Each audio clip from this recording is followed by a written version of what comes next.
Hey, what is going on, crypto people? It is the Crypto Siege with another day in my life, in the crazy life that is a digital asset space. Good morning, good afternoon, good evening to each and every one of you.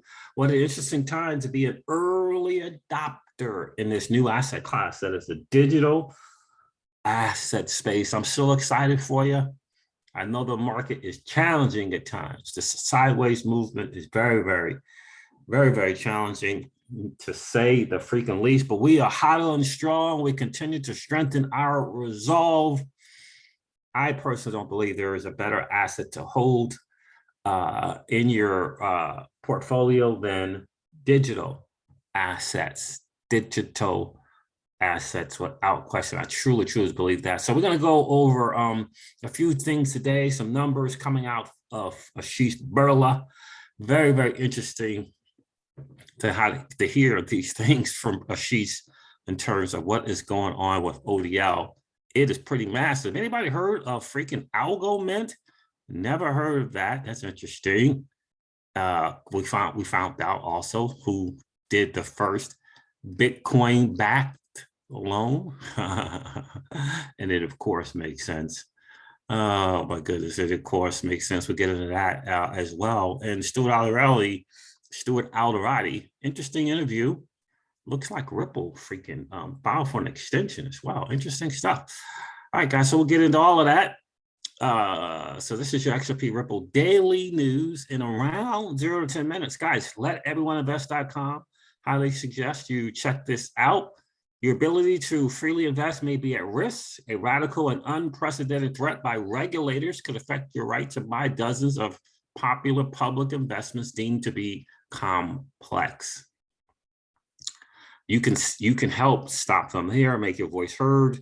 Under the regulations being considered by the FINRA, Financial Industry Regulatory Authority, if these public securities are deemed to be complex, you may not be able to buy them unless you pass a regulator imposed test of specialized investment knowledge, blah, blah, blah, blah, blah, right? So I put something in here because for me, it's just overreach, regardless of whether or not these have to deal with securities or if this is something that has to do with accredited investors. Letting your voice be heard is hugely important. I suggest you strongly consider checking it out. It takes about 5 minutes, if that, to let your voice be heard. Again, it's just overreach from a regulator. We just don't need it, right? Let's go over the market because the market is doing what the market does. The Bitcoin dominance up here says 40%. According to CoinGecko, the total cryptocurrency market cap is at 1.82 trillion. Bitcoin is trading at $38,381 and Ethereum is trading at $2,832. XRP is 61.9 cents. And most of the market is red. Double figure reds all over the spot. Tron, for some reason, is up 11% on the 7-day, trading at 7 cents. It's the ecosystems and how they work and how they don't work. It's just fascinating to me. It really is. Bitcoin Cash is down 8.9%. It's under $300, trading at $286. Will Bitcoin Cash get to its previous all-time high? Let me know in the chat, in the comments, if you think Bitcoin Cash, Dash, EOS, Zcash, Ethereum Classic, will those OGs get back to their all-time highs? Let me know in the comments. I would definitely appreciate that. Guys, do me a favor. If you're enjoying the hangout, hit the like button, hit the subscribe button, and ring that notification bell so that you know when we upload a video or when we do go live. Double figure reds everywhere we look. Look, 30% down, Axie Infinity, at trading at $30.27. That's an interesting price right there. 79 cents now for Phantom, 79 cents. It was 60 cents, huh? Interesting. The GMT token STEPN, which I believe is having to do something with working out, taking steps. I don't know, but I believe so. It's $3.31. It's finally one of the tokens. I mean, for weeks, this thing has been killing it along with ApeCoin. It's got regular numbers now, I guess. What else we got? There's Zcash down 26%. My guy, High Altitude Investing, says the next 6 months is going to be historical. But you feel like you've heard that before. The next 6 months are going to be historical. The next 6 months are going to be historical. And it hasn't happened. It feels as though that the institutions have control of this market. Look at the double figure reds everywhere you go. Celsius Network is in the top 100. That's interesting. Good to see. Yeah, so that's it, guys. The market, again, it's doing what the market freaking does. Ashish Burla, what an interesting thread about ODL. Let's check it out. Coming off our best year yet, RippleNet ended Q1 22 with record numbers and customers' demand. Record numbers. Some of the highlights by the numbers. RippleNet reached 15 billion annualized payment volume run rate as customers expand the use of RippleNet and ODL. Expand the use of RippleNet and ODL beyond remittances, including treasury and SME payments. That's a massive statement right there. Beyond remittances is a massive statement because they're taking the same product and or products and they're finding different ways to use the product. That is massive, absolutely massive. So ODL grew 8x year over year, and I'm incredibly proud to see half of the customers using ODL today upgraded their services from fiat only. That's a massive statement, right? So on RippleNet, and they decide to do what? Go to ODL. A testament to ODL's product market fit and the vision we had from day one. Like, look, that's massive. Massive. Half of the customers were fiat only, and they upgraded to use ODL, which uses XRP. That's a massive statement. Guys, that is an absolutely massive statement. Global growth remains strong with improved product functionality, such as the ability for payments to continue processing, even if an ODL exchange partner happens to go down. That should have 3 exclamation points there. Growth remains strong with improved product functionality, such as the ability for payments to continue processing, even if an ODL exchange partner happens to go down.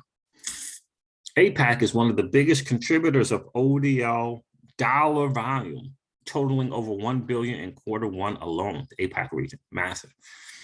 ODL can enable payments in 25 payout markets today, including new regions like Singapore, Malaysia, Poland, goodness gracious, Indonesia, Thailand, and more, up from 3 markets.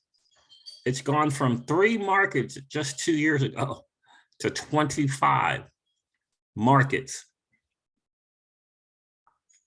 These markets collectively represent 62% of the 700 billion year global remittance market and 86% of the 6 trillion day global FX market, which includes treasury corporate FX, which includes treasury and corporate FX cross-border payments. And finally, I'm very excited to announce that we've hired a new vice president of global payments, and the dude's name is Sonny Joseph, to lead payments for RippleNet.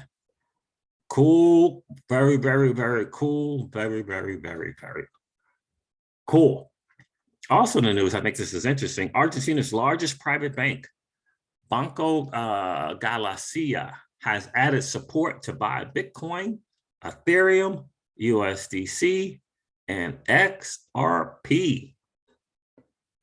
And apparently you do it on an app that they have, which is very, very interesting. That's just what I just read there. There it is. Greska is really good to see. So turns out that the freaking BTC, you know the word on the street about the first BTC backed loan, right? But Goldman Sachs did this. It was with Coinbase. Of course it was. Oh man, you see what's going on there. That's just truly about manipulating the market, not manipulating the market, but it's kind of selling your own thing, you know, selling your books, if you will. Yeah, so it turns out it was freaking not a regular average person. It was freaking Coinbase who did the first BTC back loan with Goldman Sachs. You know, the people who don't want you to win. Yeah. It's been more than a year since the SEC stunned the tech world by suing Ripple.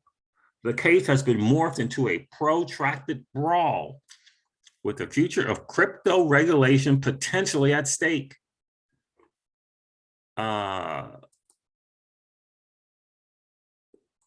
What happened to? Anyway, what's the name responded to this tweet?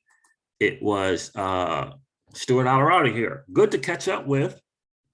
Benjamin Pimentel covers crypto and fintech for Protocol on where the SEC versus Ripple lawsuit stands today and the impact its resolution will have, says Stuart Alvarado. We are at a critical juncture for crypto in the US, and we can't allow the SEC's regulation by enforcement approach to stifle it.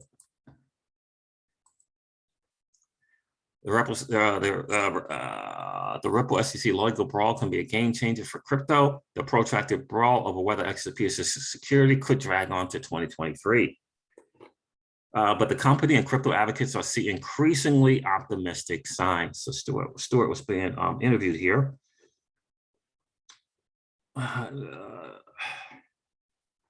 It now looks like a resolution will come in 2023, says Ripple General Counsel Stuart Alvarado said in a tweet, apparently. The battle, which began in December 2020, centers on the SEC's claim that Ripple failed to register 1.4 billion of XRP as securities. The lawsuit's outcome could have far-reaching implications for crypto if the SEC prevails. It could upend the way crypto companies operate, setting a precedent that the digital assets they offer users must be subject to the strict reporting and registration rules that apply to securities. If Ripple wins, it will be a major victory for crypto at a time when the industry is growing rapidly, but also facing more intense regulatory scrutiny on multiple fronts. Okay,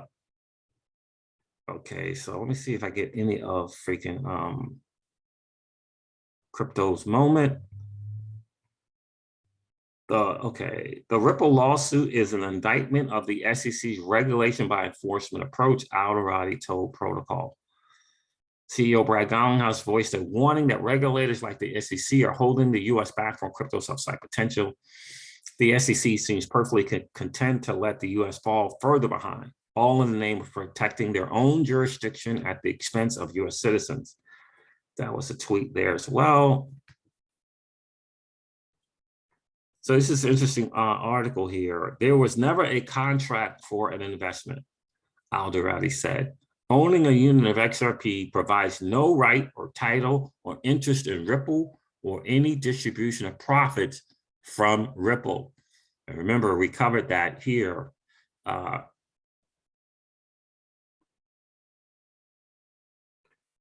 Gensler effect. We covered that. It's the same thing here. Other securities attorneys agree with Mr. Stuart Alvarado, right? This is titled Deconstructing Deconstructing the SEC's Cryptocurrency Suppression Program. The SEC's Cryptocurrency Suppression Program. That's pretty powerful. What is the SEC's crypto, quote unquote, security? In the area of digital tokens and crypto, the SEC has relied on confusion around the common enterprise prong of Howey and the consequential problem of finding the possible registrant to expand the meaning of investment contract by introducing an untenable conception of an enterprise. The result is the so far successful, if unlawful, expansion of its statutorily limited jurisdiction. The SEC's new conception of enterprise ignores the requirements that the common enterprise be, for one, a for-profit business. 2, the transferor of sets of rights to its assets, including the property, including the proportion of assets classified as contributed capital and earned capital to its investors. Number 3, an accounting entity that can issue financial statements. Number 4, and a possible registrant and therefore the filer of its financial statements. The SEC, by ignoring these requirements, the SEC has also ignored the very function of registration, which is to give those who may buy a security information about the value of that security that derives from the financial condition and performance of its creator, which is the issuer. In order to extend its jurisdiction to enforce laws that are limited to only a genuine security, the SEC has studiously, I'm not sure which one that is, avoided defining the enterprise in its cryptocurrency and utility token digital asset enforcement cases. The SEC has avoided defining the enterprise in its crypto and utility token enforcement cases. A review of the cases the SEC has filed, however, reveals that the loosely identified enterprise in those cases is nothing more than a project to build an online platform on which one can use cryptos or utility tokens. The digital tokens themselves gives the buyers no rights to any assets of the project used to build the platform. The platform itself, whether completed or not, or revenues, earnings, or profits that the platform, if owned, may generate for its true owners. The digital tokens certainly do not provide their holders with any direct or indirect rights to the assets of the producer of the token. Such a producer already has his own capital structure with his own debt holders and shareholders. This is a great article. Some of you guys should definitely check that out. Agreeing with Mr. Alderati. And that is the ultimate deal. The SEC's cryptocurrency suppression program. There's great stuff there. All right, guys. So look, Ripple filed for an extension here. Jimmy James K. Fowler let us know about it earlier today. Ripple defendants request an extension of time until Friday, May 13th to respond to the SEC's letter brief setting forth its assertion that the Hinman documents are protected from disclosure by the attorney-client privilege. So Ripple has filed a motion for an extension here. So until Friday, May 13th. All right, and Matthew Solomon is the one who put that paperwork into effect. So, all right, guys, look, I'm going to end this video like I do all of my videos and remind you guys of this, that old money doesn't want you to win. But that's okay, though, because you and I are already winning. Have a great rest of the day, guys. I'll talk to you soon. See you. Bye.